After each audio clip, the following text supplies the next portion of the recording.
moment Alara Whitmore stepped into JFK's Terminal 8, she felt the air tighten around her like an invisible fist. The bright boards flickered with departing flights, the hum of rolling suitcases filled the space, and the smell of burnt airport coffee drifted through the air. But none of that prepared her for what would come next.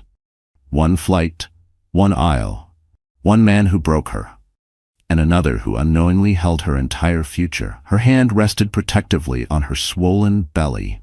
Triplets, a miracle, and a burden she carried alone. The overhead announcement called her group.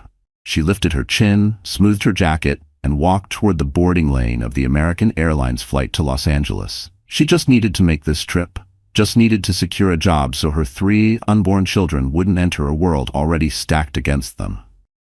But fate had other plans. As soon as she stepped into business class, her steps faltered. Sitting comfortably in seat 4C, sipping champagne like life never touched him, was Trent Caldwell, her ex-husband. The man who'd thrown her out the night she told him she was having triplets. The man who drained their accounts before filing for divorce. The man who told her, coldly, that 3 babies were a responsibility meant for someone with fewer dreams. And next to him, draped over his arm like a trophy, was Krista Malone, the woman who took Alara's job, her peace, and her marriage without blinking. Krista's laugh sliced through the cabin. "Oh look," she whispered loudly, "the charity case is here." Trent smirked, crossing his legs, flashing his Cartier watch as if it were a medal he earned. "Didn't expect you to afford business class, Alara, welfare stepping up its benefits." The words hit her harder than the turbulence she feared. But before she could speak, before she could defend herself, before she could swallow the pride burning her throat, someone else entered the cabin. A tall man, dark suit, sharp eyes, quiet authority. Cassian Drake, CEO of Drake Aerodyne, the youngest billionaire in American aerospace, a man powerful enough to buy this entire plane without blinking. And yet he paused when he saw her. His expression changed, subtle, searching, as if a memory tugged at him from somewhere he couldn't place. "Alara?" he said softly. Trent's smug grin froze. Krista stopped mid-blink. Passengers turned. Cassian stepped closer, his voice steady but warm. "I thought it might be you." He glanced at her stomach, concern flickering in his eyes. "You shouldn't be traveling alone. Let me help." Trent shot up from his seat, rattled. "And who the hell are you to talk to my—" Cassian didn't raise his voice. He didn't need to. "I wasn't speaking to you." The entire cabin held its breath. Alara's world spun. The man who destroyed her sat 10 feet away. The man who didn't know he once shared a single unforgettable night with her now stood inches from her. And as the boarding line stalled behind them, Cassian gently placed his hand on her elbow. "Come sit next to me, Alara. You don't belong back there." Trent swallowed hard, because in that moment he realized Alara Whitmore wasn't the woman he left behind. She was the woman someone far more powerful had just stepped forward to protect. And the flight hadn't even taken off yet. Bold mini cliffhanger. Trent hadn't seen anything yet. Alara Whitmore had never imagined her life would shrink to a single rolling suitcase and a medical folder labeled high-risk pregnancy, triplets. At 31, she once commanded conference rooms in Manhattan, fluent in strategy, numbers, and every unspoken rule of corporate survival. People used to say she had a Wall Street mind with a heart too soft for it. Maybe that softness was why she was standing here now, exhausted, breathless, clutching her boarding pass like a lifeline. Before the divorce, her days unfolded inside a gleaming midtown tower, glass walls, city lights pouring in like liquid gold. She'd carry her MacBook Pro and Montblanc pen everywhere, always prepared, always polished. Her colleagues respected her, even envied her. But Trent, her ex-husband, resented it. He hated when she outshined him, hated that she was often invited into meetings he wasn't, hated that her salary grew faster. So when she told him she was pregnant, and then told him it was triplets, he didn't react with fear or joy. He reacted with calculation. 3 babies, he'd said, his voice cold as the Manhattan winter outside their apartment windows. "I didn't sign up for a charity project." 2 days later, he drained their joint savings to manage expenses, then filed for divorce. Krista Malone, his secret lover and her coworker, made sure the company fired Alara with a fabricated accusation that she'd leaked confidential data. HR didn't even let her clear out her desk. That was 3 months ago. Since then, Alara learned how heavy silence felt in a tiny rented studio in Queens, where the heater groaned all night and the walls were thin enough to hear neighbors argue. She lived on oatmeal and discount groceries, saving every dollar for prenatal vitamins and the Uber rides to the doctor when her dizziness got too severe to take the subway. Her pregnancies were hard. Too hard. Triplets meant constant fatigue, swelling, the frightening pressure beneath her ribs each time she climbed stairs. But every night she placed a hand on her belly and whispered, "You three are why I keep going." This flight to Los Angeles was her last chance. A consulting firm there was willing to interview her, quietly, away from Trent's influence. If she could land the job, she'd finally have insurance again. Stability. A future. But seeing Trent and Krista on this flight felt like walking into a storm without shelter. Their laughter stung, their smirks burned. Their eyes followed her like predators watching a wounded animal. Yet, even in the worst moment, she wouldn't cry. Alara refused to crumble in front of the people who wanted her destroyed. And then Cassian Drake appeared. She hadn't seen him in 2 years, not since that snowy night in Aspen where she'd gone for a conference. A night when loneliness and too much wine had pushed her into the orbit of a stranger with quiet eyes and a voice that felt strangely safe. They had talked for hours beside a hotel fireplace. One kiss, one night, one memory she never expected to revisit. She had no idea that man was a billionaire. She never even asked his last name. And now here he stood, taller than she remembered, dressed in a charcoal suit that blended with the cabin's soft lighting. He looked at her, not at her stomach, not at her tired eyes, but at her, in a way nobody had in months. "Alara," he said gently, "are you all right?" Nobody had asked her that in a long time. She swallowed hard. "I'm fine," she whispered, though her voice trembled. But Cassian heard the truth buried beneath it. He shifted slightly, positioning himself between her and the gawking passengers, as if shielding her from their pity, their stares, and most importantly, from Trent's poisonous glare. "Come," he murmured. "Sit with me." For the first time in months, Alara felt something unfamiliar. Not hope, something smaller, softer, safety. Bold mini cliffhanger, but safety wouldn't last, not with Trent Caldwell sitting 10 feet away, plotting his next move. The cabin of American Airlines Flight 417 shimmered under the soft amber glow of its recessed lights. Business class felt like another world.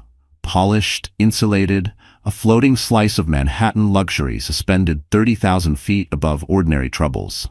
The aisle carpet was thick enough to silence footsteps, the leather seats sculpted like designer armchairs, and the faint aroma of espresso drifted from the galley. Outside the windows, New York's skyline still sparkled beneath them, each tower a needle of light piercing the night. To most passengers, this flight was routine, another business trip, another coast-to-coast commute. But for Alara Whitmore, it was the razor-thin bridge between ruin and survival. As the plane taxied, she carefully lowered herself into seat 2B, right beside Cassian Drake. The seat automatically reclined a few inches to support her back, and she let out a quiet breath she hadn't realized she'd been holding. Her belly was heavy tonight. Triplets shifted uneasily, as if sensing the turbulence of her emotions. Cassian watched her in silence for a moment, the way someone watches a fragile piece of glass they're terrified to break. His eyes softened, a rare contrast to his usual airtight composure. A billionaire like him, used to boardrooms on Park Avenue and executive jets with marble counters, didn't often share space in commercial flights. Yet tonight, fate had placed him inches from the woman he once held in a warm Aspen hotel room, unaware she now carried 3 lives connected to him. "Let me know if you need anything," he said gently. "You shouldn't have to travel alone in your condition." Her throat tightened. "I've been alone for months," she murmured, then quickly looked away, embarrassed to have said it aloud. Meanwhile, a few rows back, Trent Caldwell stared at them with fury simmering beneath his polished surface. He wasn't used to being ignored, especially by Alara. She used to hang on his words, soothe his ego, shrink herself so he could shine brighter. Seeing her beside Cassian felt like a crack splitting down the middle of his pride. "What the hell is she doing up there?" Trent growled. Krista Malone chewed her gum with exaggerated confidence, though jealousy flickered through her heavily mascaraed eyes. "You didn't tell me she knew Cassian Drake," she said, voice edged with suspicion. I didn't know, Trent snapped. She was supposed to be pathetic. That was the point. Krista leaned closer. If Cassian gets involved, we're finished. He has pull in every boardroom from Manhattan to Seattle. Don't let her play the victim, Trent. She's not as weak as she looks. He stiffened, swallowing hard. That was the problem. Alara didn't look weak right now. She looked protected. Up front, the flight attendant arrived with menus, real cardstock, embossed with the airline's signature crest. Cassian thanked her, then instinctively helped Alara adjust her seatbelt beneath her belly. His fingers brushed hers, warm and careful. Her breath hitched. She didn't know how to respond to tenderness anymore. Outside, the plane lifted off the runway, engines roaring. Buildings shrank beneath them, the Hudson becoming a silver thread in the distance. Alara pressed her forehead lightly against the window. Manhattan disappeared under clouds, leaving behind everything she lost. The job she loved, the home she built, the husband who threw her away, the reputation Krista destroyed. Everything she once relied on was gone. But as she turned back toward Cassian, his presence calm, steady, and strangely familiar, she realized something. She wasn't returning to the life she used to know. She was flying toward a truth bigger than anything she imagined. Bold mini cliffhanger. And somewhere behind them, Trent Caldwell unbuckled his seatbelt, ready to start a war at 30,000 feet. Trent Caldwell unbuckled his seatbelt with the self-importance of a man convinced the world still owed him attention. The plane had barely leveled off, but he was already rising from seat 4C, straightening the lapels of his navy blazer as if preparing for a performance. His Cartier glinted under the cabin lights, an accessory he used like a weapon, a reminder of the status he believed separated him from everyone else, especially Alara. Krista Malone crossed her legs and leaned back, chewing her gum in that slow, taunting rhythm that signaled trouble. Her platinum blonde hair was perfectly arranged, her red lipstick sharp enough to cut glass. She scanned the cabin like a predator measuring her territory, pausing only when her gaze landed on Cassian Drake's unmistakable profile. Her gum stopped mid-chew. "That's Cassian Drake," she hissed. "The Cassian Drake. What is he doing sitting with her?" Trent's jaw clenched. "He's nothing, probably just being polite." Krista arched a brow, amused by his delusion. "Billionaires aren't polite, Trent. They're strategic. If he's talking to Alara, he wants something." "Like what?" Trent demanded. Krista leaned in, her voice a low whisper dripping with poison. "Maybe she told him you ditched her when she got pregnant. Maybe he thinks she's worth rescuing." She let the sentence hang in the air. Powerful men love broken birds. Makes them feel like heroes. Trent's nostrils flared. "She wasn't supposed to bounce back," he muttered. "She was supposed to disappear." Krista smirked. "Then make sure she still does." Trent didn't like Krista's tone, but he needed her. She handled scandals for a living. Well, she caused them, then handled them. She was the reason Alara's old company fired her. It was Krista who leaked anonymous tips claiming Alara mishandled confidential files. It was Krista who spread rumors about Alara's mental state after the divorce. And Trent? He signed the paperwork and walked away. He'd been proud of it. Now, watching Cassian Drake lean slightly toward Alara, concern etched across his features, Trent felt something he hadn't felt in years. Fear. Real fear. Because Cassian Drake didn't just have money. He had influence, the kind that could vaporize Trent's career with a single phone call. Krista noticed Trent's panic and placed a manicured hand on his arm. "Relax," she whispered. "She's still weak. Look at her. She's barely keeping it together. This little moment won't last." But Krista was wrong. Alara wasn't fragile. She was exhausted, yes, pregnant with triplets, fired, humiliated, but beneath all that was a steel that hadn't cracked. If anything, Trent's cruelty forged it harder. Still, Trent's ego couldn't accept that. He stepped into the aisle and started walking toward her row. Krista grabbed his wrist. "Be careful. This is a public space. Phones are everywhere." Trent jerked away. "I don't care." Krista sighed, unbothered.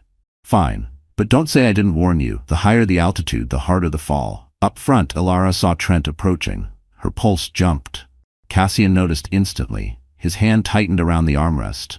Trent stopped just inches from their row, planting himself like a barricade.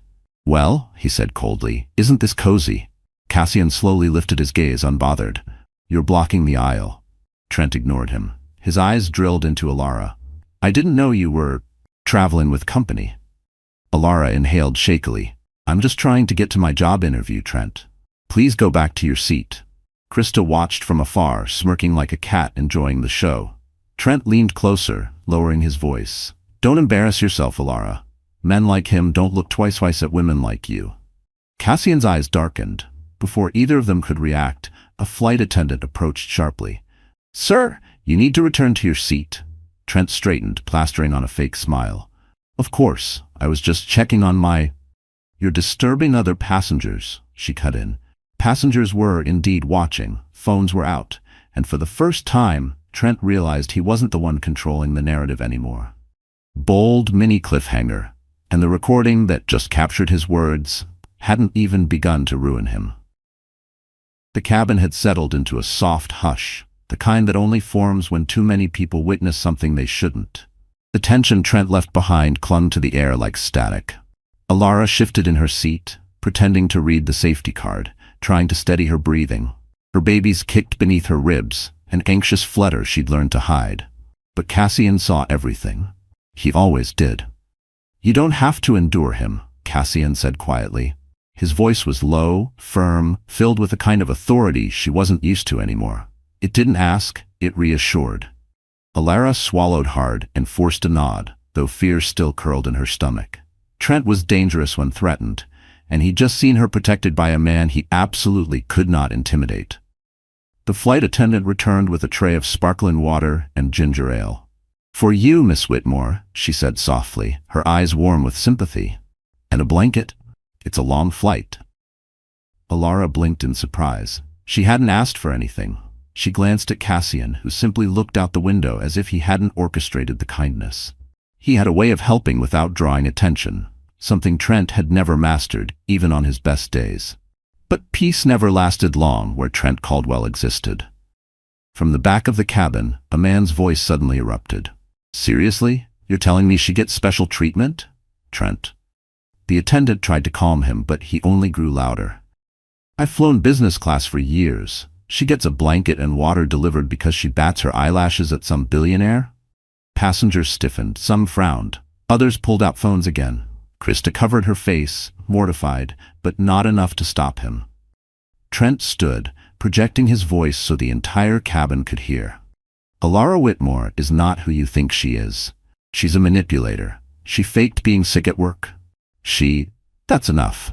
Cassian's voice cut through the noise like a blade. He rose slowly, unhurried, steady, terrifyingly calm.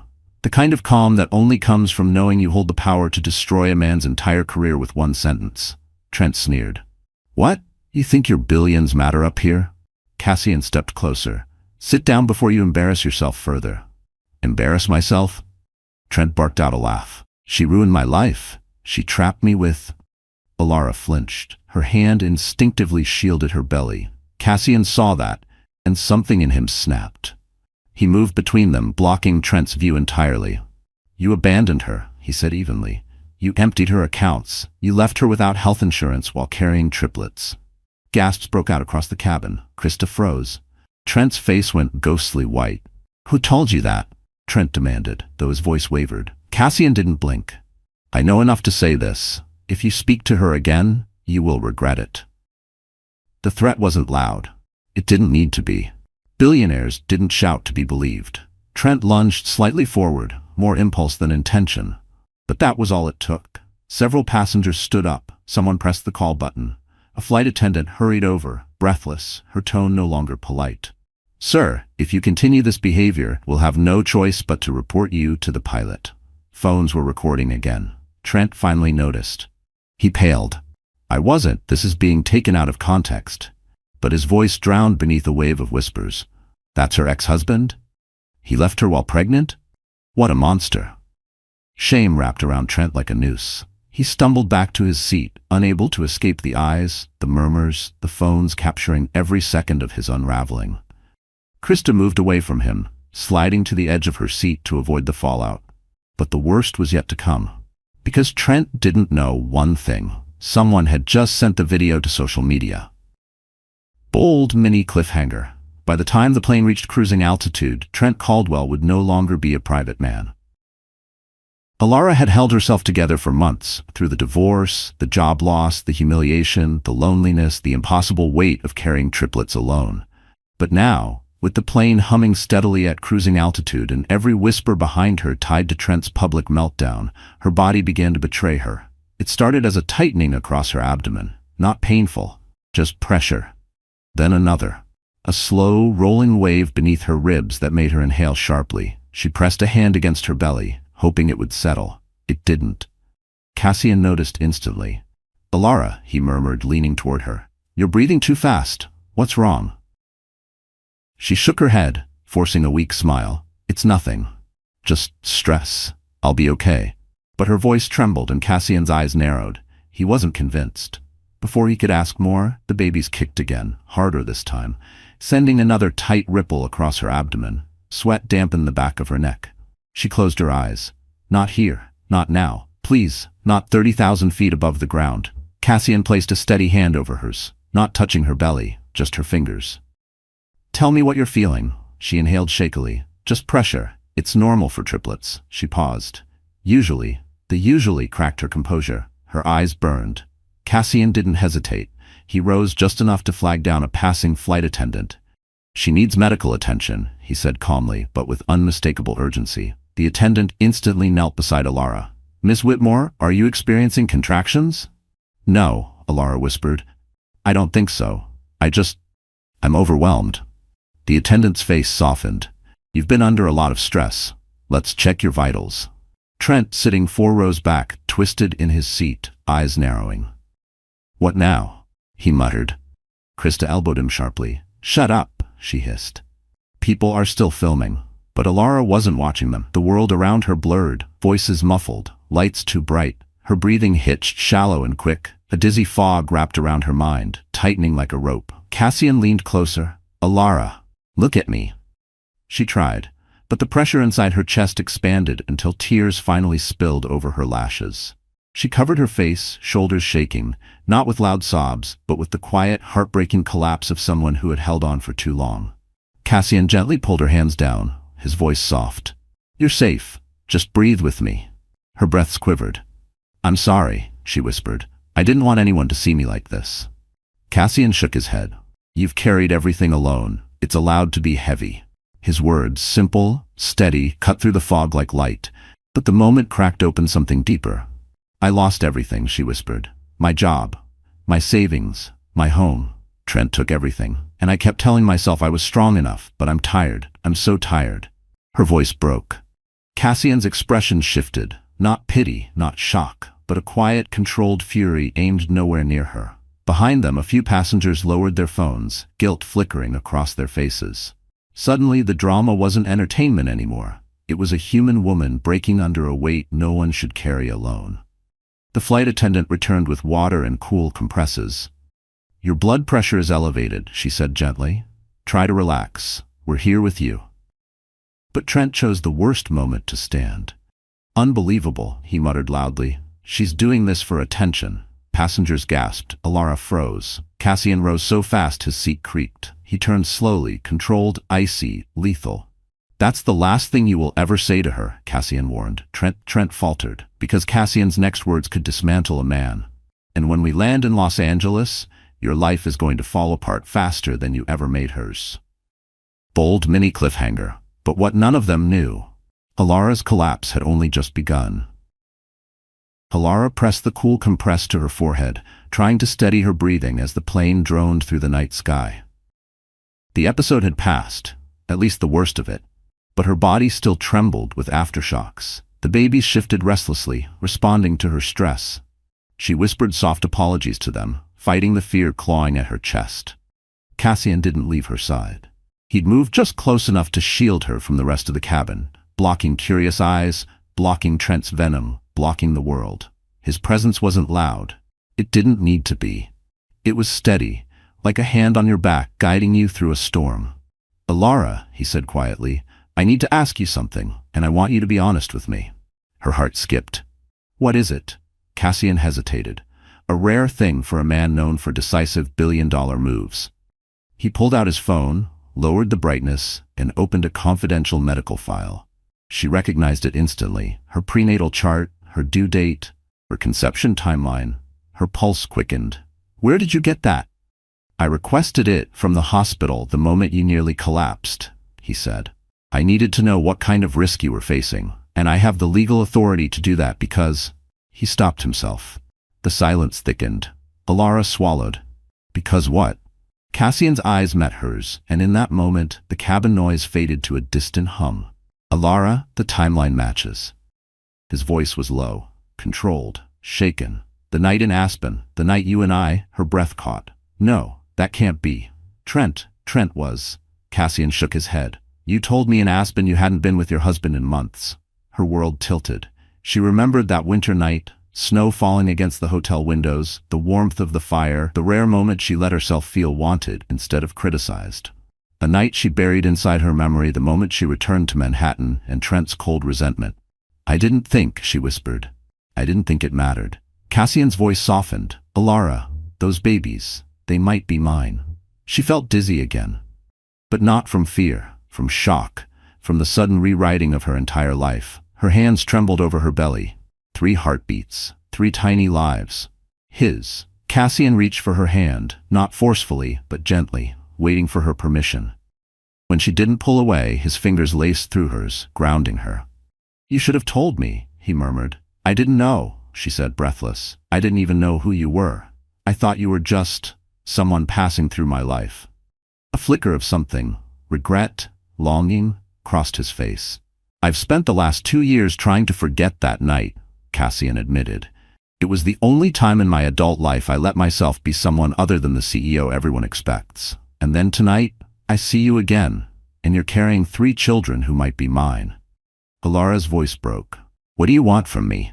Cassian leaned closer, eyes steady. "The truth, and the chance to step up if the DNA confirms it. I won't walk away from you, or them." A tear escaped down her cheek. "Trent will destroy me if he finds out." Cassian's jaw tightened. "Not if I destroy him first." Behind them, Trent froze in his seat, because he'd heard that last line. Every syllable, every threat. His face went chalk white. Krista's phone slipped from her hand. Because if Cassian Drake was the father, Trent's entire plan, the custody battle, the control, the leverage, would crumble into dust. Cassian turned back to Alara, voice gentle again. "We'll do a test when we land," he promised. "Whatever happens, you won't face this alone." For the first time in 9 months, Alara felt something break open inside her chest. Not fear, not panic. Something warmer. Hope.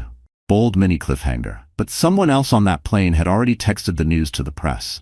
Sleep never came easily on planes, but that night, not a single person in business class closed their eyes. The air felt charged, humming with tension and unanswered questions. Somewhere behind them, Trent whispered furiously to Krista, trying to figure out what to do with the bomb he'd just overheard.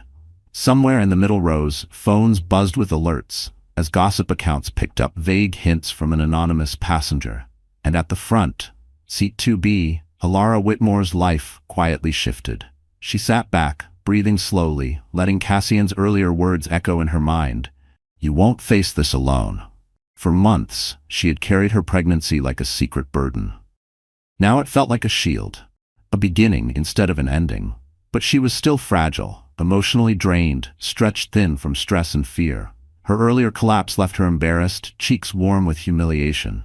Cassian watched her carefully, not with pity, but with an understanding that felt intimate and unfamiliar. "Lean back," he urged gently. "You need rest." She shook her head.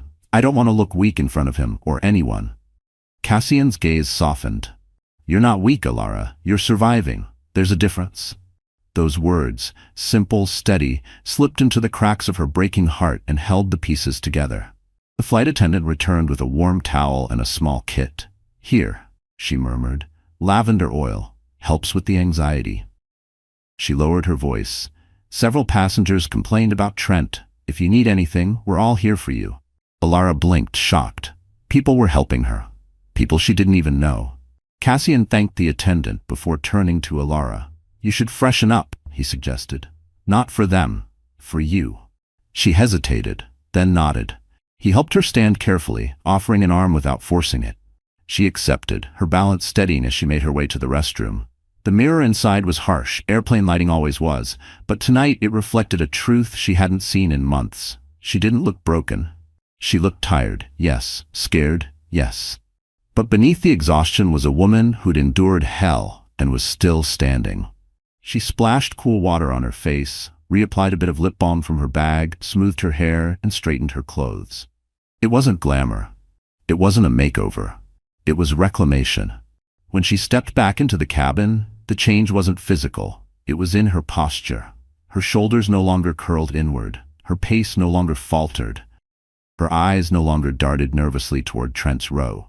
Krista noticed first. "What is she doing?" Krista whispered, voice sharp. Trent scowled, acting like she owns the place. But Alara didn't look at them. She walked straight toward Cassian, who stood as she approached. For a moment, she caught his eyes and found an anchor there she didn't expect. "Feel better?" he asked. She nodded. "Better than I have in months." The words surprised even her. She eased back into her seat, calmer now. Cassian handed her a glass of cold water. "Drink," he murmured. She obeyed, letting the coolness settle her nerves. Then, slowly, almost shyly, Alara reached down and placed Cassian's hand over her belly. A subtle kick thumped against his palm. His eyes widened, breath catching silently. "They're strong," she whispered. He swallowed. "So are you." For the first time she believed it. Behind them, Trent watched the exchange unfold, jealousy, panic, and dread twisting together in his chest. He couldn't control her anymore. Couldn't shame her. Couldn't break her. Because something fundamental had shifted. Alara Whitmore wasn't the abandoned ex-wife anymore. She was a mother, a fighter, a woman rising. Bold mini cliffhanger. And the woman Trent once destroyed was about to become the woman he could never touch again. The cabin lights dimmed as the flight attendants prepared the first meal service, but the tension inside business class only sharpened. People weren't relaxing, they were waiting. Waiting for the next move, the next spark, the next explosion between the man who once owned Alara's life and the man who now stood ready to defend it. Trent Caldwell watched Alara like a hawk.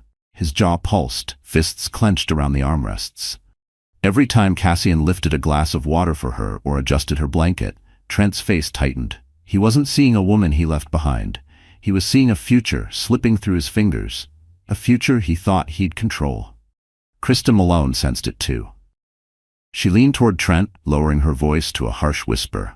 "You need to get ahead of this. Your reputation is already tanking online. That video of you yelling, it's everywhere." Trent's stomach dropped. "Everywhere?" She nodded. "Everywhere. And the comments, they're bad. People are saying you abandoned a pregnant wife. Sponsors will pull out, clients too." Trent's panic swelled. "Then help me fix it." Krista's smile was icy.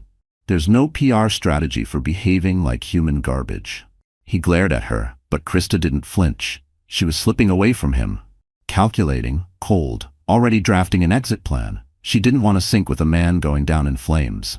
Meanwhile, in the front row, Alara finally felt steady again. The meal tray before her sat untouched. She could only manage a few sips of ginger tea, but her posture remained composed, her breathing slow and controlled. Cassian had created a quiet oasis around her, shielding her with his presence, his voice, his quiet sense of command. The flight attendant returned to their row, but she wasn't carrying drinks this time. She held an iPad, a worried look shadowing her features. "Ms. Whitmore," she said softly, "I'm so sorry, but you should be aware. A post about you is trending. We're getting some alerts from the communication system. It seems to be about your ex-husband." Alara's chest tightened. "What kind of post?" She flipped the screen. There it was, the video, recorded from 3 different angles, edited by someone mid-flight, uploaded to every major platform, already at 1.7 million views. Trent Caldwell screaming at her, Trent calling her manipulative, Trent accusing her of faking her pregnancy, and Trent lunging toward her before the attendants intervened. All captured, all permanent. Cassian looked over the iPad, his expression turning glacial. "Who posted it?" The attendant hesitated. "It appears to be seat 9A. Cassian turned. Seat 9A was occupied by a teenage girl wearing a Stanford hoodie and holding her phone like a trophy. When she saw Cassian looking, she waved sheepishly. Sorry?" He was being a jerk. Cassian almost smiled. Trent turned pale. "I'll sue," he muttered. "I'll sue every single person who posted it." Krista snorted. You can't sue the entire internet. Alara's hand fluttered to her mouth, overwhelmed by the sudden avalanche of attention. I don't want all this. Cassian placed a calming hand over hers. You didn't choose this, he did. His voice wasn't loud, but it carried across the cabin. Passengers nodded quietly. A few offered sympathetic smiles. One older woman whispered, You're very brave. Trent shot up from his seat. This is harassment? She's lying. I didn't abandon her. She abandoned me. He stormed into the aisle, raising his voice again. But this time, no one watched with curiosity. They watched with disgust. Even Krista. Even the flight attendants. Cassian rose slowly, tall, composed, terrifyingly calm. Sit down, Trent, he said, before you embarrass yourself even further.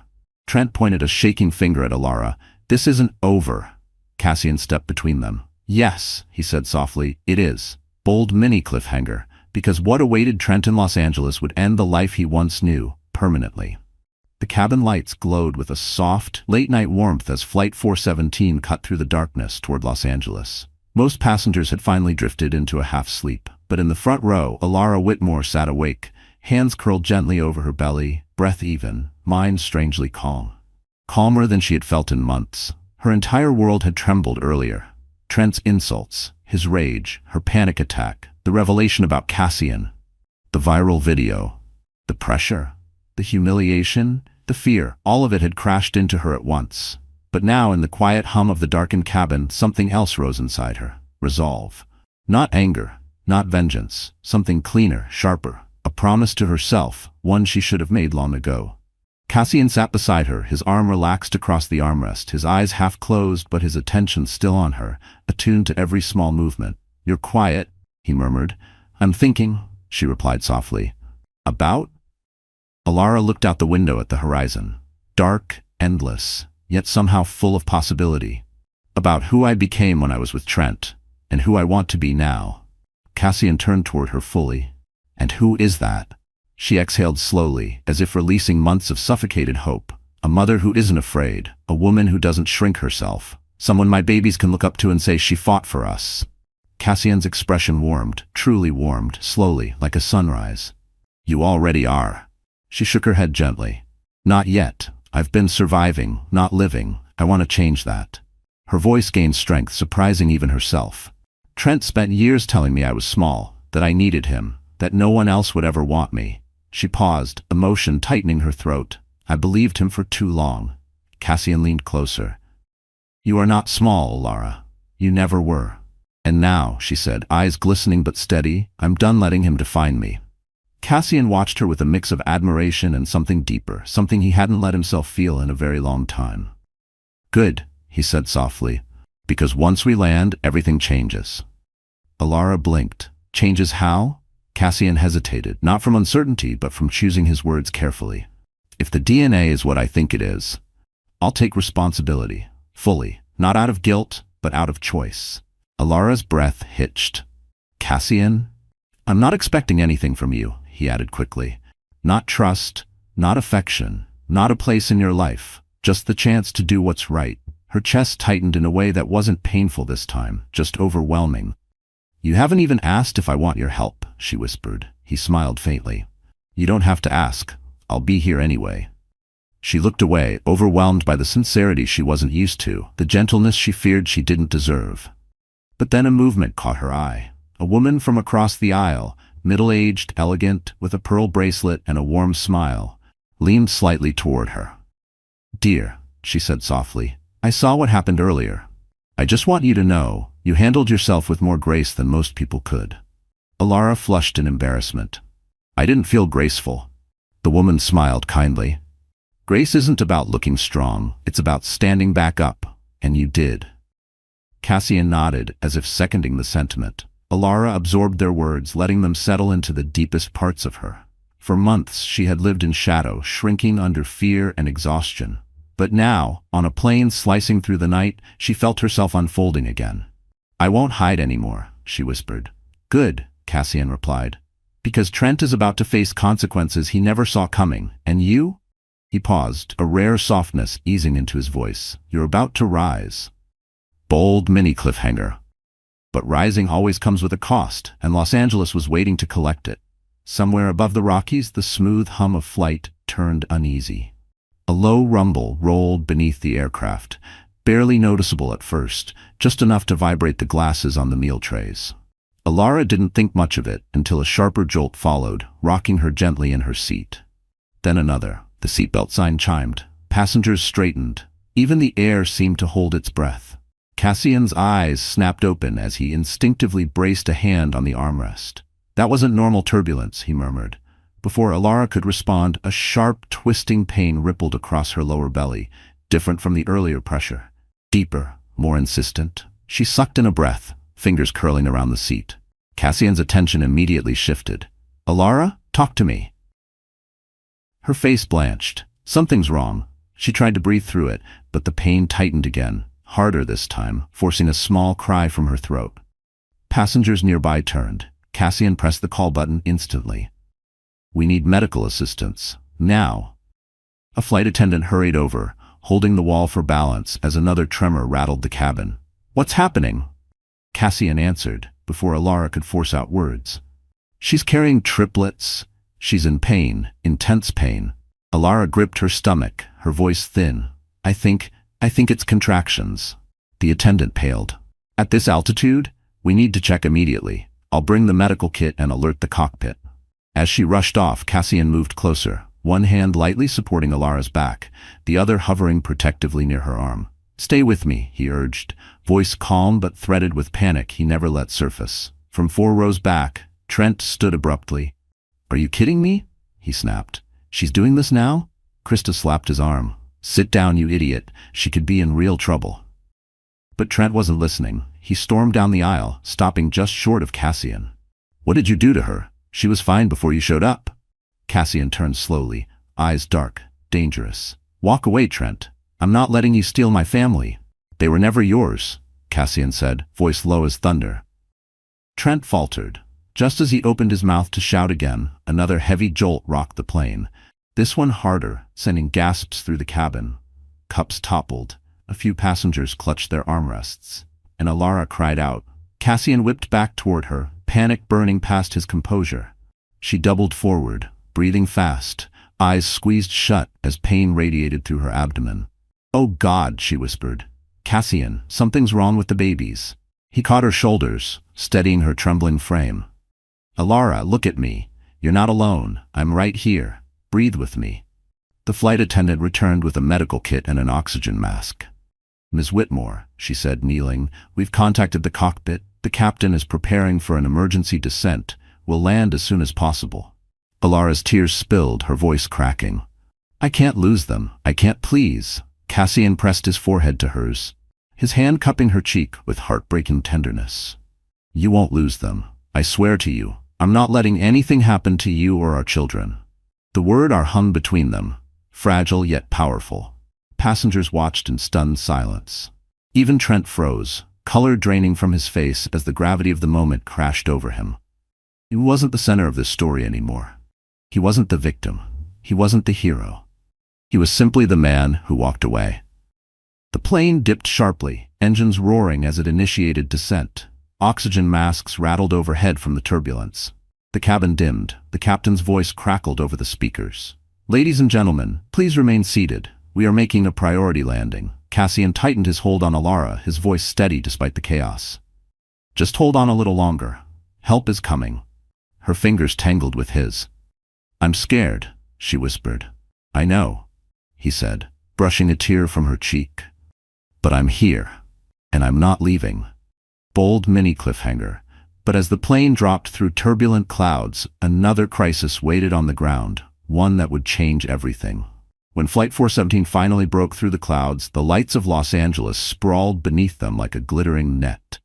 The descent had steadied, but inside the cabin, Alara's fear still pulsed through the air like static. Every breath came shallow. Every ripple of movement in her belly made her grip Cassian's hand tighter. Almost there, Cassian whispered, brushing a loose strand of hair from her cheek. Hold on for me. His voice grounded her, warm, steady, unshakable. She focused on it as the plane lined up with the runway, rattling gently in the crosswinds. The landing gear dropped with a heavy thump. The wheels screamed against the tarmac, and finally, mercifully, the aircraft slowed into a taxi. Passengers exhaled in collective relief, but Alara wasn't relieved. She was terrified. Her abdomen tightened again, sharp, insistent, unmistakably rhythmic. Not the pressure she'd felt hours ago. These were real contractions. Her heart hammered as she pressed both hands to her belly. "Cassian," she whispered. He leaned close instantly. "Are they stronger?" She nodded, tears filling her eyes. "Yes." Cassian raised his hand to call the attendant, but Trent staggered forward down the aisle, face red, voice rising. "This is ridiculous. I demand we deplane immediately. I have business in Beverly Hills." Cassian whipped around. "Sit down. I won't be ordered around by you." But before Trent could take another step, his knees buckled. Not from weakness, from shock. Because at that exact moment, two paramedics boarded the plane with urgency written across their faces. "Passenger Alara Whitmore?" one called out. Alara tried to sit up straighter, but another contraction tore through her, stealing her breath. Cassian caught her shoulders, keeping her upright. "She's here," he said. "She's in pain. She's carrying triplets." The lead paramedic's expression shifted instantly. "We need to get her off this plane now." Passengers stepped aside, murmuring encouragement. One woman whispered, "Hang in there, sweetheart." Another reached out and squeezed Alara's hand for luck. In the middle of the commotion, Krista tugged Trent backward. "Do not go near her right now," she hissed. "Everyone's filming. You'll look like the villain." "I'm not the villain," Trent snapped. But the tremor in his voice betrayed him. Cassian helped ease Alara to her feet, supporting her weight as the paramedics guided her toward the exit. Every step sent another jolt through her abdomen, sweat dotted her forehead, fear flickered in her eyes. "I can't do this," she whispered. "You can," Cassian said, tightening his grip. "You're the strongest person I know." The words hit her harder than the contractions. Because Trent never called her strong, he called her dramatic, overly emotional, a burden.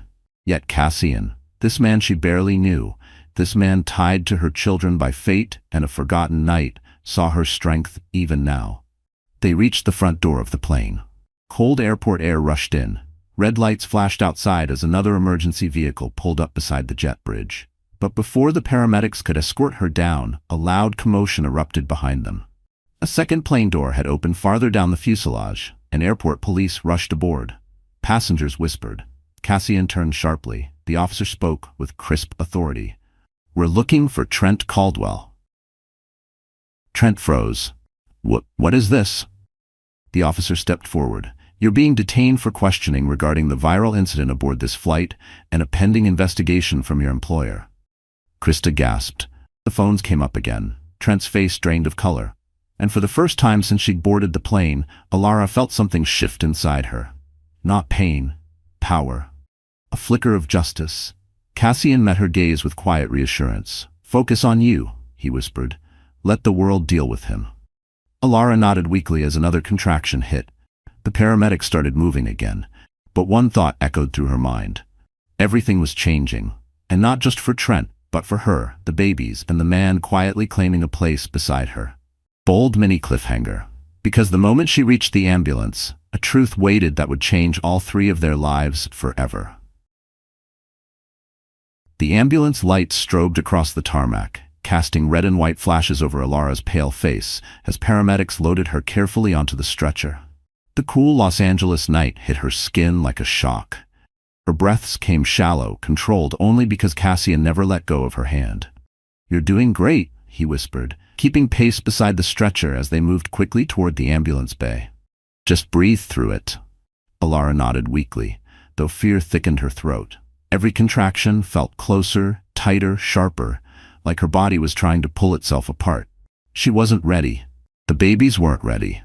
And yet, ready or not, fate never waited for anyone. Inside the ambulance, paramedic Alvarez clipped sensors onto her chest, adjusting the monitor. "Blood pressure's high. Contractions are irregular but too close together for comfort. We need to get her to the hospital, fast." Cassian climbed in without hesitation. Alvarez blinked. "Sir, only one.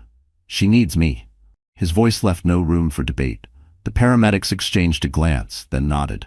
Cassian took his seat beside her, gripping the rail with one hand and her fingers with the other. Alara exhaled shakily. "I'm scared." "I know." Cassian's thumb brushed her knuckles. But you're not alone anymore. I promised you that. Another contraction hit, harder. She squeezed his hand so fiercely that he winced, but didn't pull away. Outside, sirens wailed as the ambulance tore through LAX's service route. Her breaths turned ragged. Cassian, what if something happens? What if they come too early? What if? Stop. He leaned closer, letting his forehead rest gently against hers. Nothing is happening without you and I facing it together. I swear it. For a moment, there was no turbulence, no Trent, no cameras, no fear. Just his breath, her heartbeat. 3 tiny lives shifting beneath her ribs. But the calm didn't last. Alvarez frowned at the monitor. Her stress levels are spiking. We need to keep her conscious and calm. Miss Whitmore, do you have any history of trauma we should know about?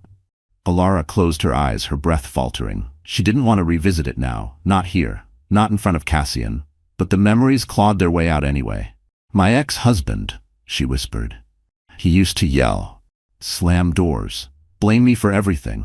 The night I told him about the triplets, he told me I ruined his life. Cassian's jaw tightened, rage simmering beneath his steady exterior. Alara's voice trembled. He said no man would ever want a woman carrying that many babies, that I should be grateful he didn't leave sooner. Cassian looked as though someone had punched the air from his lungs. Alara, he said softly, look at me. She did. That man didn't see you, not the way I did, not the way I do. You were never the burden, he was. Her lips trembled. And if these children are mine, he continued carefully, then you need to know something. Her breath caught. What? Cassian hesitated, not because he doubted his words, but because saying them out loud would change everything. That night in Aspen, I wasn't running from a company meeting. His voice lowered. I was running from an engagement. Alara blinked. You were engaged? I called it off the morning after we met, he confessed. Not because of you, because meeting you made me realize how wrong that life was, how much I'd been pretending. Silence rippled through the ambulance. Shock, fear, hope, all collided inside her. Why are you telling me this now? She whispered. Cassian's gaze softened with something unmistakable. Because the truth is, I never forgot you. Not for a single day. Her breath stalled. And if the DNA confirms what we already suspect, he added, voice thick with emotion, then everything I am, and everything I have, is yours and our children's. Alara's eyes filled. Cassian. But before she could say more, the ambulance lurched to a stop. Alvarez swung the doors open. We're here. And just as they rolled her out, her heart thundering, her world shifting, Cassian whispered one last promise. Whatever happens next, I choose you. I always did. Bold mini cliffhanger. But inside the hospital, someone waited with news that would upend all their assumptions. The sliding doors of St. Anne's Medical Center burst open as paramedics rushed Alara inside. Bright fluorescent lights cut across the hallway, nurses moved with urgent precision, and the sharp scent of antiseptic filled the air. Alara gripped Cassian's hand until her knuckles whitened. Stay with me, Cassian whispered, keeping pace as the gurney rolled down the corridor. I'm right here. A nurse intercepted them. Sir, you can follow, but please give the doctors space. Cassian nodded, but he didn't release Alara's hand until they physically guided him back. Alara reached out desperately as the doors swung closed behind her. Cassian, I'm here, he called as the doors shut, and then she was gone behind glass. Cassian exhaled, pacing the hallway like a caged storm. His coat still smelled faintly of jet fuel and lavender oil from the compress he'd held against her head on the plane. His mind raced. Triplets, early contractions, stress, danger, too much danger. A doctor approached with brisk steps. Mr. Drake? Cassian stepped forward. How is she? Stable, the doctor said. But we're watching her closely.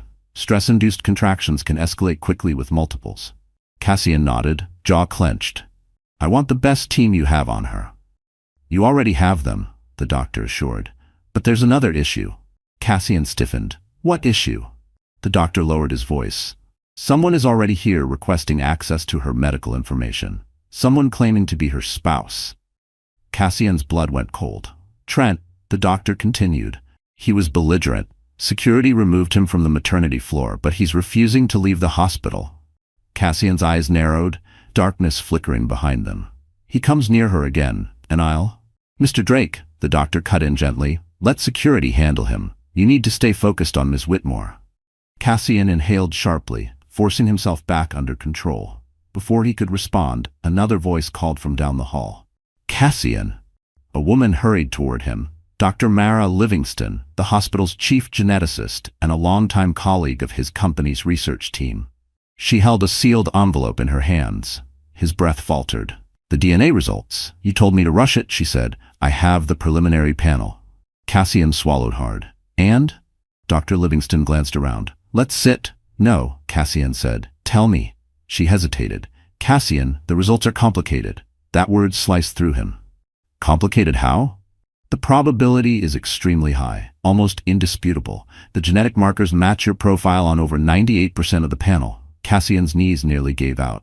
That means, she confirmed gently, "the triplets are biologically yours."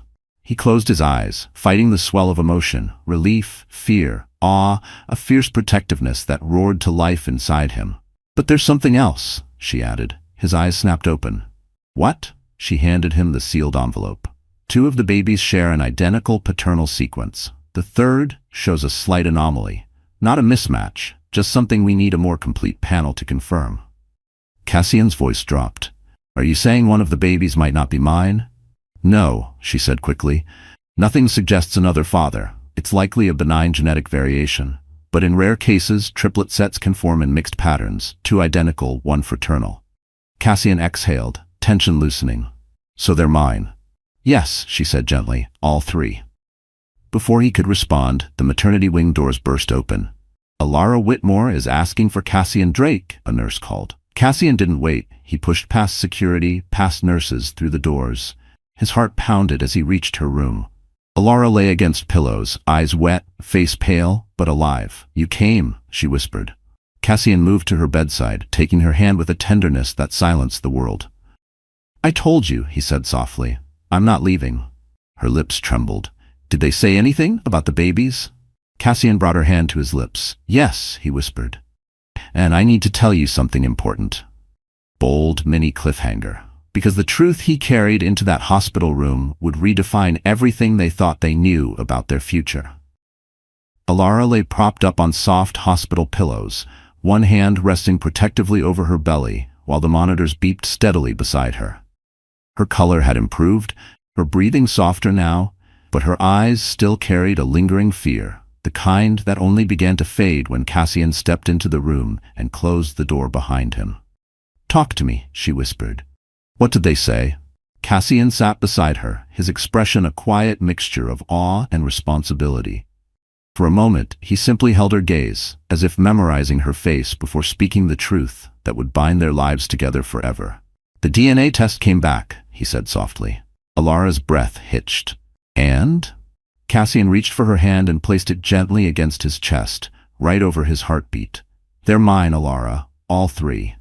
Her lips parted, eyes shimmering with disbelief and relief and something deeper, something that felt like release after months of carrying the weight alone. "Cassian." Her voice cracked. "I didn't know. I swear I didn't know." He nodded. "I know, and I need you to hear something." He leaned closer. "You don't owe me anything for this. Not a relationship, not forgiveness for disappearing after Aspen. I'm here because I want to be, not because biology demands it." Tears filled her eyes. "I never thought I'd hear someone say that."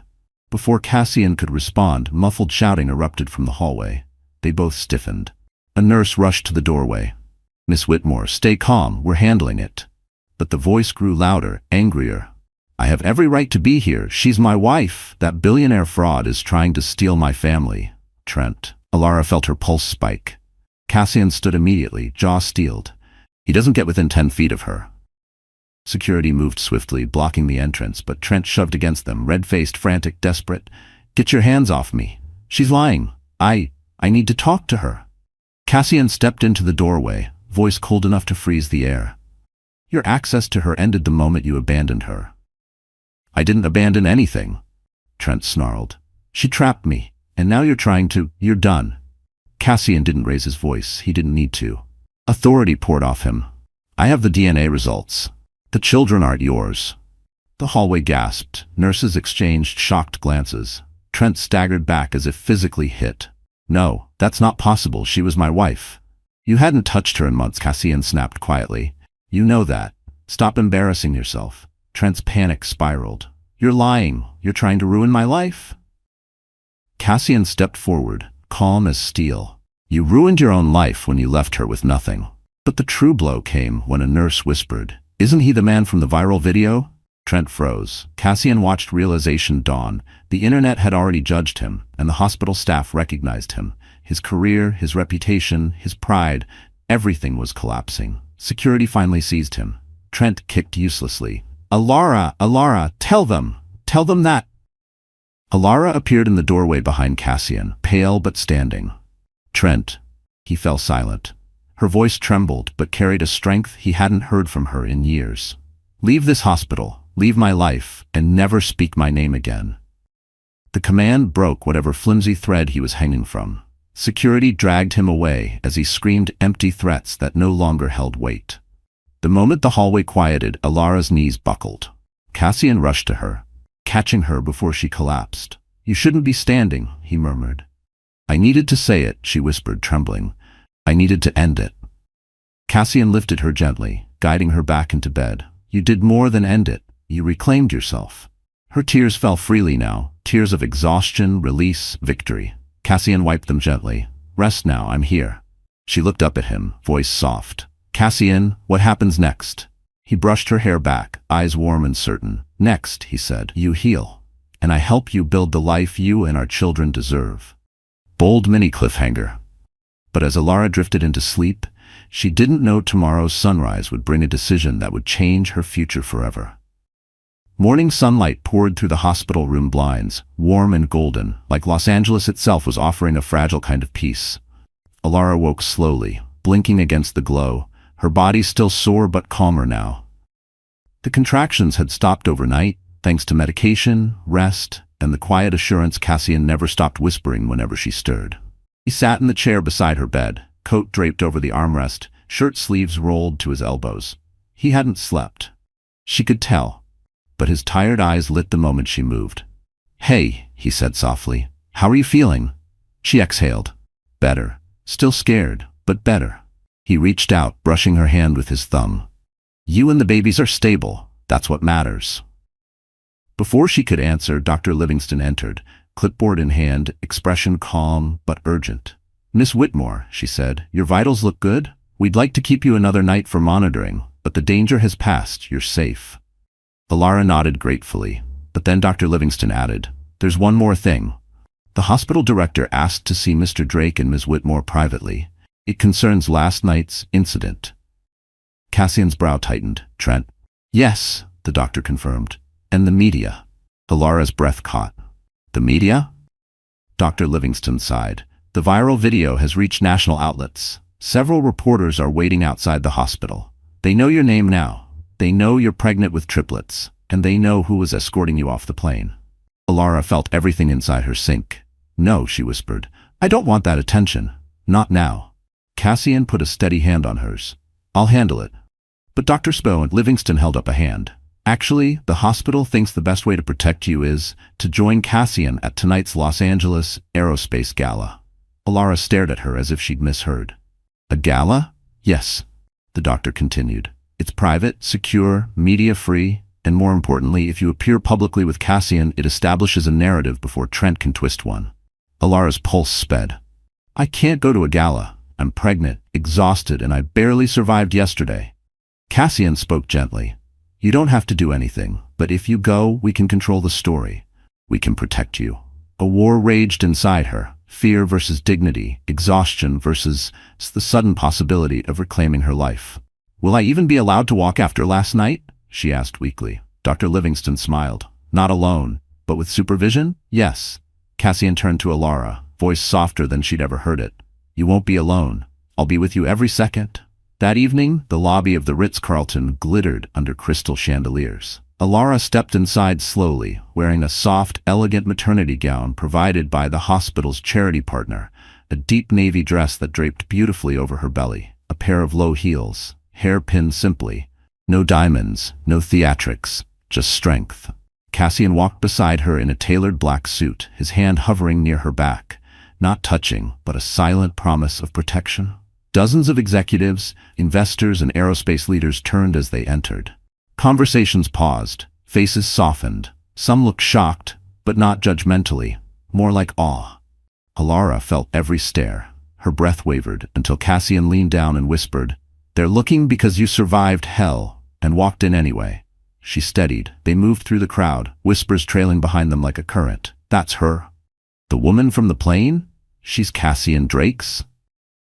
The strength it must have taken to show up tonight. But the real shift came when the event host stepped onto the stage and lifted his glass. "Ladies and gentlemen, we welcome Cassian Drake and his honored guest, Ms. Alara Whitmore. A woman whose courage reminds us that true resilience is not forged in boardrooms, but in the storms life throws at us." The room erupted in applause. Alara froze. Cassian took her hand, lifted it gently, and kissed her knuckles. Soft, respectful, proud. She exhaled, emotion flooding her. For the first time in a long, painful journey, she felt seen. She felt valued. She felt powerful. Bold mini cliffhanger. But just as the applause faded, a familiar voice echoed behind them, turning triumph into danger once again. The applause had barely faded when a voice Alara prayed never to hear again cut sharply through the ballroom air. "Alara!" Her entire body stiffened. Cassian turned first, jaw locking, posture shifting into that dangerous stillness he carried like armor. Alara followed his gaze, dread crawling up her spine. Trent Caldwell stood near the entrance of the Ritz-Carlton ballroom, flanked by 2 hotel security officers who looked exhausted from trying to restrain him. His suit was wrinkled, his collar askew, his hair wild from struggling. He looked nothing like the polished executive he projected on social media. He looked unhinged. Krista Malone lingered several steps behind him, arms crossed tightly, eyes wide with more fear than loyalty now. The crowd parted instinctively, creating a wide, silent circle around Trent, as if instability radiated off him like heat. "Alara," Trent said again, but this time his voice cracked, pathetic instead of powerful. "We need to talk." Cassian stepped in front of her immediately. "She doesn't owe you anything." Trent's face twisted. "This doesn't involve you." "It involves me the second you threaten the mother of my children." A wave of whispers rippled through the room. Trent blinked rapidly, stunned. "Children? You're—" No, she's lying. She's trying to replace me." Cassian remained calm, deadly calm. "We have the DNA results." The color drained from Trent's face. Cassian continued, voice even and sharp. "You're not the father. You never were." Gasps echoed through the crowd. Phones quietly lifted. Reporters, though barred from the ballroom, had already slipped inside under the guise of corporate guests. Every word was being recorded. Trent shook his head violently. No, this is a setup. She's manipulating you. She manipulated me for years." Alara finally stepped forward, unable to let him rewrite her story again. "Trent," she said softly, but firmly. "Stop." The single word froze him. She continued, voice trembling but clear. "You didn't love me. You didn't want me. The only thing you ever cared about was how I looked standing next to you. When I told you about the babies, you didn't hesitate. You abandoned me." "That's not." "You drained our accounts," she said, louder now. "You threw me out of our home. You told me no man would ever want me carrying triplets." More whispers, more shock. A woman in the crowd dabbed tears from her eyes. Trent's mouth opened, but no sound came out. Alara inhaled deeply, gathering the last pieces of courage she'd been rebuilding since the moment she boarded that awful flight. "You didn't break me," she said. "You just freed me to find someone who actually sees me." She reached for Cassian's hand. Not dramatically, not with theatrics, but with quiet, steady certainty. The gesture gutted Trent. The room watched as he shook, realizing too late that the world he'd carefully built on lies and ego had collapsed. He tried one last desperate attempt. "Alara, please. I made mistakes, but we can fix." "No," she whispered. A gentle, final dagger. "No, Trent. I'm done." Security moved in, but Cassian lifted a hand. "Wait." He walked toward Trent until they stood inches apart. Cassian lowered his voice, not threatening, not cruel, but devastating. "If you ever come near her again, if you ever speak her name again, I will use every resource I have to make sure you never work in this industry. Ever." The words didn't have heat. They didn't need it. They carried truth. Trent stumbled backward. "You can't do that." "I already did," Cassian said. "Your company contacted me this afternoon for an investor meeting. I told them I wouldn't sit at a table with a man who abandons a pregnant woman. They suspended you within the hour." Trent's knees buckled. Krista gasped softly, then took a step away from him, severing her final connection. Security escorted Trent out, his protests fading into a distant echo. Alara's breath shook, not in fear but in release. Cassian returned to her side, touching her cheek with gentle reverence. "Are you all right?" She nodded slowly. For the first time in a long, long time, yes. Bold mini cliffhanger. But the night wasn't over, and Cassian still had one final truth to reveal. The ballroom air vibrated with aftershocks from Trent's removal. Guests whispered in tight circles, glancing at Alara and Cassian with a mix of awe and empathy. But not all eyes held sympathy. From near the edge of the room, Krista Malone lingered like a shadow, arms folded, jaw tight, calculating. She watched Trent dragged out of the gala like spoilt royalty stripped of power. Her lips tightened. She'd tied her career to him. Wrong bet, and the crash was only beginning. Cassian guided Alara to a quieter corner of the ballroom, away from the eyes and murmurs, though cameras discreetly captured every step. He set a hand on her back, light, steady, protective. "You handled that with more dignity than he deserved," he murmured. Alara exhaled shakily. "It felt like the first real breath I've taken in months." Cassian smiled softly, but the emotion behind his eyes suggested there was more he wanted to say, something he was holding back. Before he could speak, a ripple passed through the room. A man in a silver tuxedo whispered something to the event host, who stiffened and turned toward Krista. Moments later, the host tapped the mic. "Ladies and gentlemen, apologies for the interruption, but there is a matter that needs to be addressed regarding a violation of confidentiality and misconduct within the aerospace industry." Alara's head snapped up. Krista's expression flickered. For the first time that evening, she looked genuinely frightened. The host continued, "Recent evidence has come to our attention involving deliberate falsification of internal reports and the sabotage of a former employee within the Manhattan office of our partner firm." Murmurs erupted. Cassian's jaw tightened. "Alara Whitmore," the host said, turning toward her, "this concerns you." The room erupted with gasps. Alara froze, breath caught, panic briefly flickering before Cassian stepped closer, grounding her with his presence. The host lifted a tablet. "We have documented, time-stamped emails and audio files provided anonymously. They confirm that Ms. Krista Malone orchestrated a smear campaign that led to Ms. Whitmore's wrongful termination." A collective inhale swept the ballroom. Cassian's face went cold. Alara's heart thudded. "What?" Krista tried to step back, but two event security guards blocked her retreat. "I didn't. This is taken out of context," she sputtered. But the host tapped a button. Krista's voice filled the ballroom speakers. "Make sure the leak points to Alara. She'll break under pressure. Trent wants her gone, and I want her job." Silence hit the room like a stone dropped into water. Krista paled. That recording is illegal. She's lying." But no one believed her. A CEO from a nearby firm stepped forward. "Ms. Malone, sabotage of a colleague during a high-risk pregnancy is not just unethical, it's criminal." Krista's voice collapsed into frantic whispers. "You don't understand. Trent promised." "Trent can't save you," Cassian said, voice steady and sharp as glass. "No one can." Security escorted Krista toward the exit. Her heels clicked against the marble floor, each step punctuated by the murmurs of everyone she once tried to impress. She looked like a fallen star, burning out in real time. As she passed Alara, she spat through tears. "You were never meant to win." Alara's expression held no bitterness, just quiet strength. "I didn't win," Alara said softly. "You lost yourself." Security pulled Krista away as she dissolved into sobs. The room erupted with applause. Loud, cathartic, triumphant. This wasn't Alara being pitied. This was justice unfolding in a chandelier-lit ballroom. Cassian turned to her, pride glowing in his eyes. "It's over," he said. Alara exhaled, trembling with relief. "For the first time, I believe that." But Cassian wasn't finished. He touched her hand, voice lowering.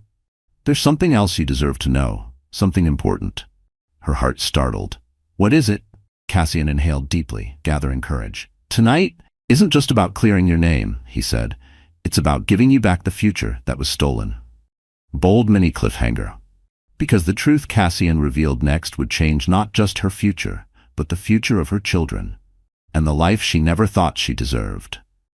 The ballroom glowed with gold and crystal, but for Alara everything faded except Cassian's voice. The world around them, executives whispering, champagne glasses clinking, Krista being escorted out in disgrace, blurred into a soft hum. All she saw was him. All she felt was the weight of the moment hanging between them. Cassian inhaled slowly, as if steadying himself before stepping off a cliff. Alara, there's something I've kept to myself, not because I didn't trust you, but because I wanted the right moment. His eyes softened. And tonight is that moment. Her heartbeat stumbled. Cassian, what are you talking about? He led her toward the terrace doors, the ones overlooking the Los Angeles skyline. A cool breeze swept through the space as the doors opened, and the city glittered beneath them like a sky flipped upside down. The terrace was empty, just the two of them. Cassian turned to face her fully. I didn't just call off my engagement after Aspen, he began. I restructured my entire life. I walked away from a merger I'd been building for years because it would have tied me to people I didn't respect, people who valued power over humanity. Alara blinked, startled. You changed your company because of me? Because of what I realized after meeting you, Cassian corrected softly. I saw something real. Something I couldn't ignore. Her throat tightened. Cassian continued, his voice steadier now. When I learned you were carrying triplets, when I thought for one moment they might be mine, it didn't scare me.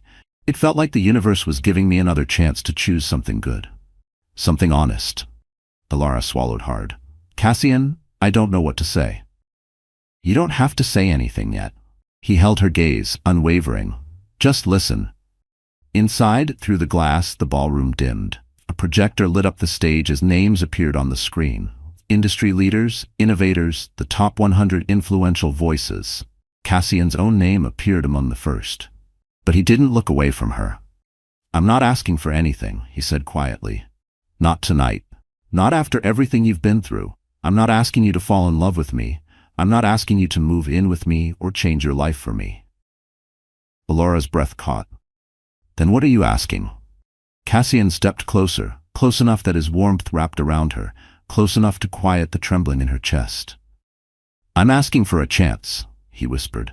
A chance to be in your life, in their lives. A chance to give you something safe, something steady, something you've never been allowed to have.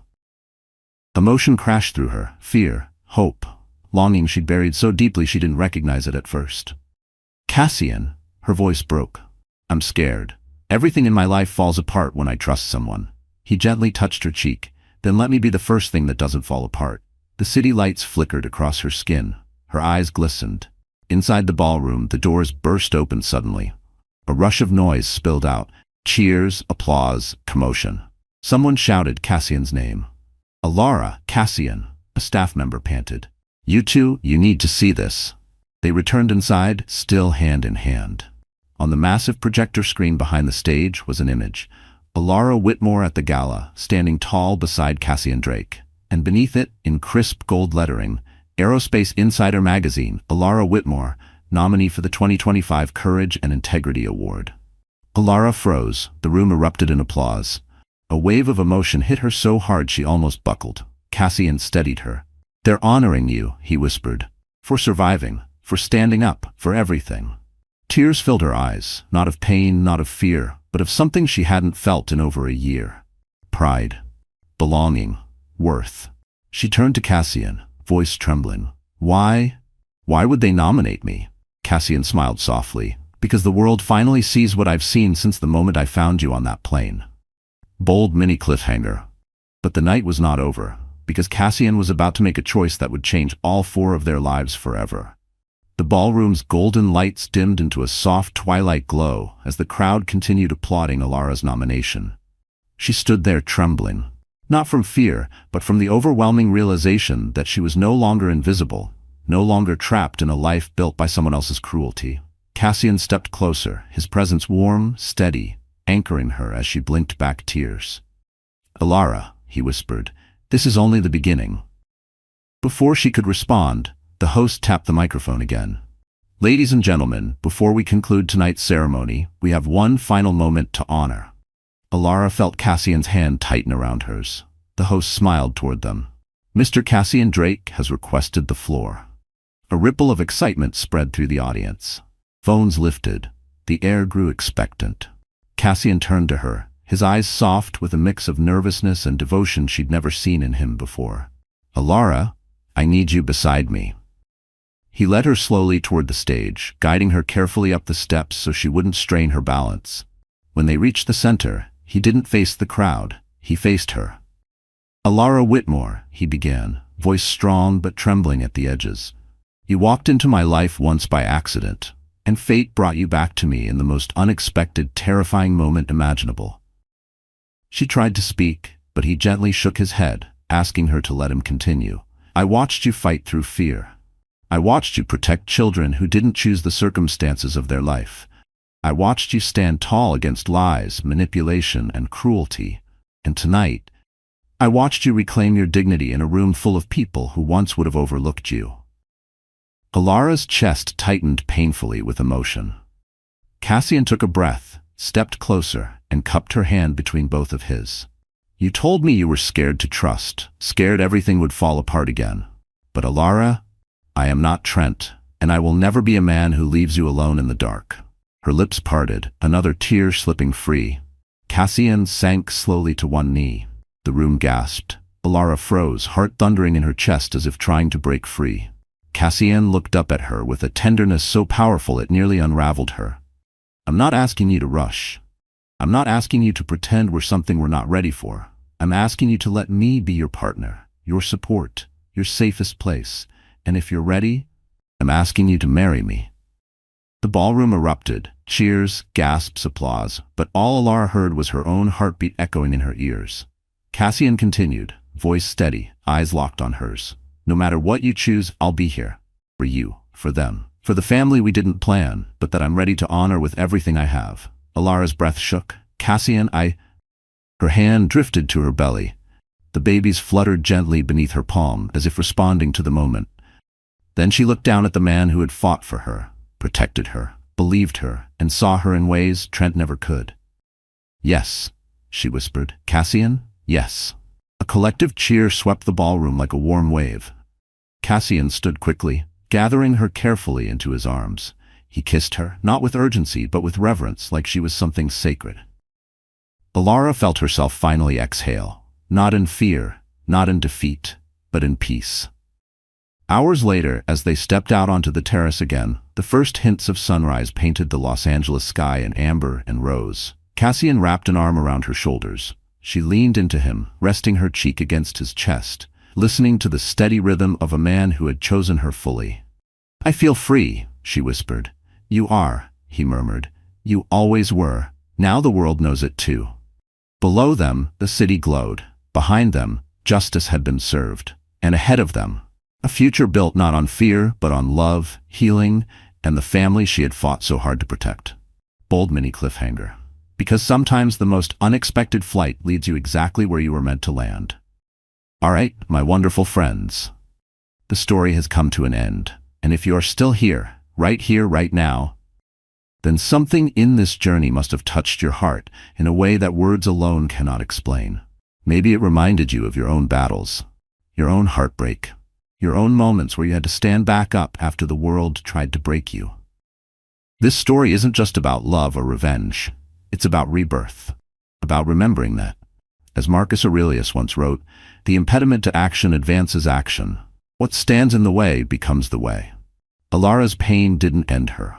It shaped her. It carved space for something stronger, kinder, and truer to enter her life.